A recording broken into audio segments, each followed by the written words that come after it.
Hello everyone, today we are going to study about the physics class 11th. Topic is checking the correctness of the equation.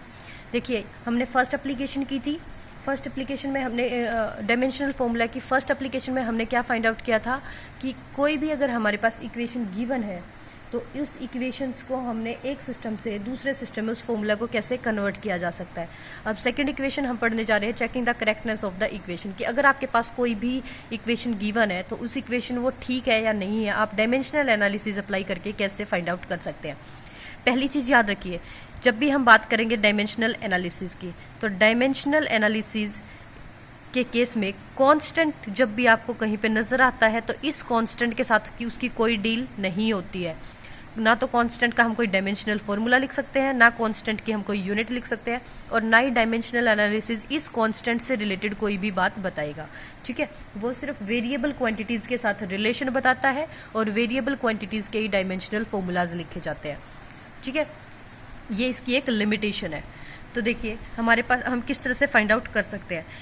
दूसरी चीज़ आपने साथ में क्या याद रखना है कि जिस तरीके से हम क्या करते हैं, करेक्टनेस चेक करते हैं इक्वेशन की, उसी चीज़ को हम क्या बोलते हैं, principle of homogeneity.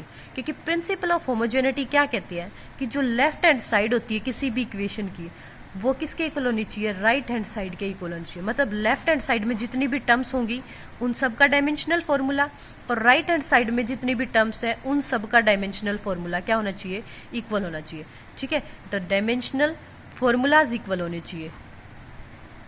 Dimensional formulas left hand side के और डायमेंशनल फॉर्मूलाज कहाँ के, राइट हैंड साइड के क्या होने चाहिए, इक्वल होने चाहिए. तभी उसी इक्वेशन को हम क्या बोलते हैं कि ये इक्वेशन प्रिंसिपल ऑफ होमोजेनिटी को फॉलो कर रही है और ये इक्वेशन क्या हमारी करेक्ट है.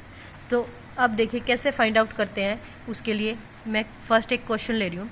सपोज आपने पढ़ा होगा v इज इक्वल टू क्या होता है, u प्लस AT होता है. ये आपने एक इक्वेशन पढ़ी है, और अब आपको कोई ये बोल दे कि ये फाइंड आउट करो कि ये इक्वेशन करेक्ट है या नहीं है, तो आप कैसे करेक्ट करोगे. देखिए आपको पता होनी चाहिए ये v क्या है, वेलोसिटी है. ये इनिशियल है या फाइनल है हमें उस चीज़ से कोई मतलब नहीं, हमें सिर्फ पता होना चाहिए वेलोसिटी है, ये फाइनल वेलोसिटी होती है. u से किसको रिप्रेजेंट करते हैं, इनिशियल वेलोसिटी को रिप्रेजेंट करते हैं. a is the acceleration, t is time. हमें पता होना चाहिए कि वो क्या कौन कौन सी टर्म्स है. ठीक है, कौन कौन सी क्वांटिटी है, उन क्वांटिटी का नाम हमें पता होना चाहिए इक्वेशन के अंदर. अब v इज द वेलोसिटी, और अब क्या करना, हमें सबके डायमेंशनल फॉर्मूलाज लिखते जाना है. v is the velocity, velocity का डायमेंशनल फॉर्मूला आपको डायरेक्ट याद है तो डायरेक्ट लिखो, अदरवाइज इस वेलोसिटी को मैं क्या लिख सकती हूँ, डिस्टेंस अपॉन में टाइम. फॉर्मूला की फॉर्म में उसको ब्रेक करते चलो. ये भी वेलोसिटी थी, इसको भी क्या लिख सकती हूँ, डिस्टेंस अपॉन में टाइम. उसके फॉर्मूला की फॉर्म में लिख दिया. Plus a is the acceleration, acceleration का फॉर्मूला क्या होता है, वेलोसिटी अपॉन में टाइम. अब वेलोसिटी को हमने क्या लिखा, डिस्टेंस अपॉन में टाइम, तो अगेन इस वेलोसिटी को मैं क्या कर सकती हूँ, डिस्टेंस अपॉन में टाइम की फॉर्म में लिख सकती हूँ. तो यहाँ से एक्सेलरेशन का फॉर्मूला क्या आ गया है, डिस्टेंस अपॉन में टाइम, एक पावर ये एक ये, t की पावर क्या हो गई 2, ये बन गया, इनटू ये क्या है t, टाइम. टाइम को किससे लिख सकते हैं, t से, क्योंकि हमें पता है, हमने पढ़ा था डायमेंशनल एनालिसिस, तो हमने क्या बात की थी कि जितने जो भी हमारे पास टर्म्स होगी सबको फंडामेंटल क्वांटिटीज़ की फॉर्म में ब्रेक करना है, लेंथ, मास और टाइम की फॉर्म में ब्रेक कर देना है. ठीक है, और जो बेसिक टर्म्स ऑलरेडी हैं उन बेसिक टर्म्स को एज इट इज़ रखना है. लेकिन एक्सेलरेशन वगैरह ये तो बेसिक नहीं है, वेलोसिटी भी कोई बेसिक टर्म नहीं है, बेसिक क्वांटिटी होती तो हम इसको चेंज करते ही नहीं. अदरवाइज इन तीन की फॉर्म में हमने क्या करना है, उसको चेंज करते जाना है. अब यहाँ देखिए डिस्टेंस, डिस्टेंस को किस में मेजर करते हैं, मीटर में. इसका मतलब ये एक टाइप की लेंथ है, लेंथ को ही मीटर में मेजर करते हैं ना हम, तो डिस्टेंस को मैं क्या लिख सकती हूँ, लेंथ. लेंथ को किससे रिप्रेजेंट करते हैं, एल से. अपॉन में टी ऑलरेडी एक फंडामेंटल है तो टी को रखेंगे as it is equal to same distance को लिखेंगे एल और टी को लिखेंगे एज इट इज. प्लस ये भी क्या हो गया, डिस्टेंस को लिखेंगे एल, टी नीचे क्या है, टी की पावर नीचे ऑलरेडी 2 है और नीचे 2 है, ऊपर पावर कितनी है, टी की 1 है, तो यहाँ पे टी की पावर 2 है इंटू यहाँ पर टी की पावर क्या है, 1 है. यहाँ से देखिए इसको मैं क्या लिख सकती हूँ, एल की पावर 1, टी की पावर नीचे 1 है तो ऊपर जाके क्या हो जाएगी, -1. जहाँ पर अब कौन सी फंडामेंटल क्वांटिटी इसमें इंक्लूड नहीं है, मास. जो इंक्लूड नहीं है आप लिखना चाहो तो उसको ऐसे लिख सकते हो, उसकी पावर 0, और ये पावर 0 शो करती है कि वो यहाँ पे इंक्लूडेड नहीं है. This is the dimensional formula for velocity बन गया एज इट इज़. यहाँ पे एल की पावर 1, टी नीचे पावर 1 है, ऊपर जाके क्या हो जाएगी -1, और जो इंक्लूड नहीं है तीनों फंडामेंटल्स में से उसकी पावर हम लिख देंगे 0, प्लस यहाँ से l की पावर 1। अब देखिए t की पावर नीचे 2 है, t की पावर ऊपर 1 है। बेस सेम, डिवाइड के केस में पावर क्या होती है, सबट्रैक्ट हो जाती है, तो अपर पावर माइनस लोअर पावर, तो t की पावर क्या होगी 1 - 2, किसके इक्वल आ गई, t की पावर -1 के इक्वल। तो t की पावर -1, जो फंडामेंटल क्वांटिटी इंक्लूड नहीं थी उसकी पावर रख दी 0, तो m इंक्लूड नहीं था, m की पावर होगी 0। अब आप यहाँ से देखिए, ये डायमेंशनल फॉर्मूला, ये डायमेंशनल और ये डायमेंशनल फॉर्मूला तीनों कैसे हैं, एक जैसे हैं, तीनों एक जैसे हैं। और हमने क्या कहा था, प्रिंसिपल ऑफ होमोजेनिटी क्या कहता है, या करेक्टनेस ऑफ इक्वेशन क्या चाहती है कि लेफ्ट हैंड साइड में जितनी भी वैल्यू उनके डायमेंशनल फॉर्मूलाज और राइट हैंड साइड में जितनी भी वैल्यूज है उनके डायमेंशनल फॉर्मूलाज क्या आने चाहिए, इक्वल। तो यहाँ पे सबके इक्वल ही तो आ रहे हैं जितनी भी टर्म्स थी। तो इस तरह से जब वो इक्वल आ जाते हैं तो हम क्या बोलते हैं, इक्वेशन इज करेक्ट। या हमसे कोई ये पूछे कि क्या ये इक्वेशन प्रिंसिपल ऑफ होमोजेनिटी को फॉलो करती है, तो हम लिखेंगे yes, this equation follow the principle of homogeneity. Second numerical देखिए, और क्या आ सकता है, आपने इक्वेशन पढ़ी होगी, s = ut + ½ at²। ठीक है, ये इक्वेशन हम सोल्व कर रहे हैं। इसको क्यों सोल्व करा रही हूँ मैं, क्योंकि इसमें कांस्टेंट है, और मैंने स्टार्टिंग में ही बताया था कांस्टेंट के साथ डायमेंशनल एनालिसिस की कोई डील नहीं होती है। तो जब भी आपको कांस्टेंट नजर आए आप उसको काट दीजिए, ठीक है, इससे हमारे यहाँ पे कोई यूज़ नहीं है। यहाँ पे s क्या है, डिस्टेंस है। पहले सबको आप वेरीफाई कर लीजिए कि वो क्या है। ये क्या है, वेलोसिटी है। t क्या है, टाइम है। a क्या है, एक्सेलरेशन है। अगेन यहाँ पर t क्या है, टाइम है। डिस्टेंस को किस में मेजर करते हैं, लेंथ की फॉर्म में, तो इसको मैं क्या लिख सकती हूँ, l पावर 1 ही लिखी जाएगी क्योंकि डायरेक्ट डिस्टेंस है। वेलोसिटी, वेलोसिटी क्या थी, डिस्टेंस अपॉन में टाइम था, और डिस्टेंस को लिखते हैं लेंथ में, टाइम एज इट इज, तो इस u के प्लेस पे मैं क्या लिख सकती हूँ, l अपॉन में t। अगेन मल्टीप्लाई में t है, मल्टीप्लाई में आ गया t, प्लस हाफ को हमने काट दिया, कांस्टेंट के साथ कोई डीलिंग नहीं। एक्सेलरेशन का फॉर्मूला हमने अभी निकाला था, वेलोसिटी अपॉन में टाइम। फिर वेलोसिटी को अगेन ब्रेक करेंगे क्योंकि उसका भी फॉर्मूला होता है डिस्टेंस अपॉन में टाइम। ठीक है, ये बन गया d अपॉन में, डिस्टेंस को लिखेंगे लेंथ की फॉर्म में, एक टाइम ये, एक टाइम ये, t की पावर हो गई 2। यहाँ पे क्या है, t की पावर ऑलरेडी 2 है, तो इसको लिख देंगे t की पावर 2।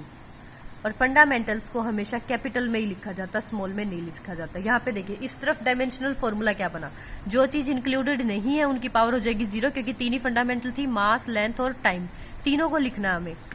मास की पावर 0, लेंथ की वैल्यू क्या है, पावर 1 होगी, टाइम की कुछ नहीं है, मीन्स 0, जिसकी नहीं है वो 0।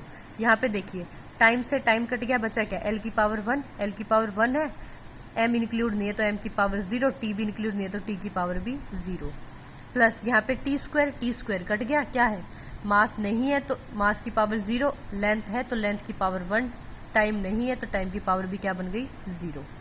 ठीक है, ये बन गया डायमेंशनल फॉर्मूला। अब देखिए हर एक टर्म के डायमेंशनल फॉर्मूला क्या आ रहे हैं, सेम आ रहे हैं लेफ्ट हैंड साइड में और राइट हैंड साइड में। So this is A correct equation. और ये इक्वेशन अगर प्रिंसिपल ऑफ होमोजेनिटी को फॉलो करती है नहीं करती ये पूछे तो yes, this equation follow the principle of homogeneity. ठीक है, और प्रिंसिपल ऑफ होमोजेनिटी का क्वेश्चन आता है तो आपको इसी तरह से कोई भी इक्वेशन लेके उसको इस तरह से प्रूफ करके ही दिखाना है। चलिए एक और क्वेश्चन कर लेते हैं। आपने ये इक्वेशन भी पढ़ी होगी, v² - u² = 2as। ऐसे भी आपने एक इक्वेशन पढ़ी है। ठीक है, अगेन इस इक्वेशन में क्या है, फाइनल वेलोसिटी, ये क्या है, इनिशियल वेलोसिटी, 2 क्या है, कांस्टेंट, काट देते हैं, a is the acceleration, s is the distance.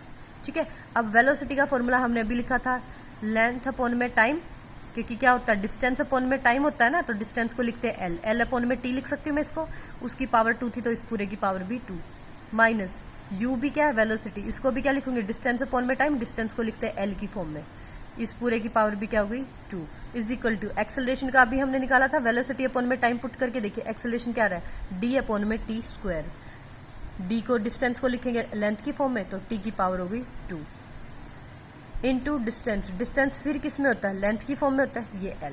यहाँ से देखिए l की पावर 1 है, पावर के ऊपर पावर क्या हो जाएगी, मल्टीप्लाई, l की पावर भी हो गई 2, नीचे t की पावर 1 थी, पावर पे पावर मल्टीप्लाई, t की पावर भी हो गई 2, माइनस यहाँ पे भी क्या हो गया, l की पावर 2, नीचे t की पावर भी क्या हो गई 2, इज इक्वल टू एल की पावर 1 ये रही 1 ये रही, एल की पावर क्या हो गई 2, इधर टी की पावर भी क्या हो गई 2।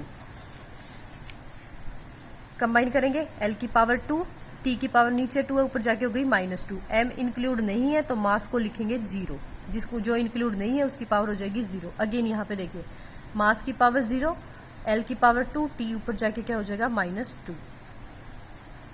यहाँ पे साइन क्या था इक्वल, ठीक है। यहाँ पर माइनस साइन है इन दोनों के बीच में और यहाँ पे साइन है इक्वल का, तो equal sign as it is रखने हैं। एल की पावर क्या है 2, टी की पावर ऊपर जाके क्या हो जाएगी -2, मास इंक्लूड नहीं है तो मास की पावर होगी 0। अब देखिए इसका और इसका सबके डायमेंशनल फॉर्मूला सेम है, अगर सेम है तो this is A correct equation, अगर सेम नहीं होते तो क्या लिखते हैं हम, दिस इज नॉट करेक्ट। और ये प्रिंसिपल ऑफ होमोजेनिटी को भी क्या कर रही है, फॉलो कर रही है। सेम एक क्वेश्चन मैं आपके लिए घर के लिए प्रोवाइड करा देती हूँ। क्वेश्चन नंबर 4 आपने खुद करके देखना है, 2π√L/g ये है, और ये इक्वेशन होती है किसकी, टाइम पीरियड की। सो फॉर्मूला क्या है, t is equal to 2π√L/g। इसको आपने कैलकुलेट करना है, और फिर भी कोई डाउट आता है तो आप कमेंट सेक्शन में लिख के बता सकते हैं कि किस तरह से आएगा। देखिए मैं एक बार हिंट दे देती हूँ, 2 कांस्टेंट है, पाई की भी एक फिक्स वैल्यू होती है तो पाई भी कांस्टेंट है, इस पूरे को काट देना है। रूट को आपने चेंज करना है, रूट को आप कैसे लिखोगे, L की पावर 1/2 और G की पावर भी क्या हो जाएगी 1/2, क्योंकि रूट का मतलब क्या होता है 1/2 होता है। तो T is equal to L की पावर 1/2 और G की पावर 1/2 है। चलो मैं इसको सोल्व ही करा देती हूँ। देखिए ये हो गया इतना, हमें पता है ये क्या है, टाइम पीरियड है। टाइम पीरियड मतलब टाइम है। L क्या होती है, लेंथ होती है। G क्या होती है, acceleration due to gravity, acceleration due to gravity यही होती है। सेम डायमेंशनल फॉर्मूलाज ही तो पुट करते जाना आपने।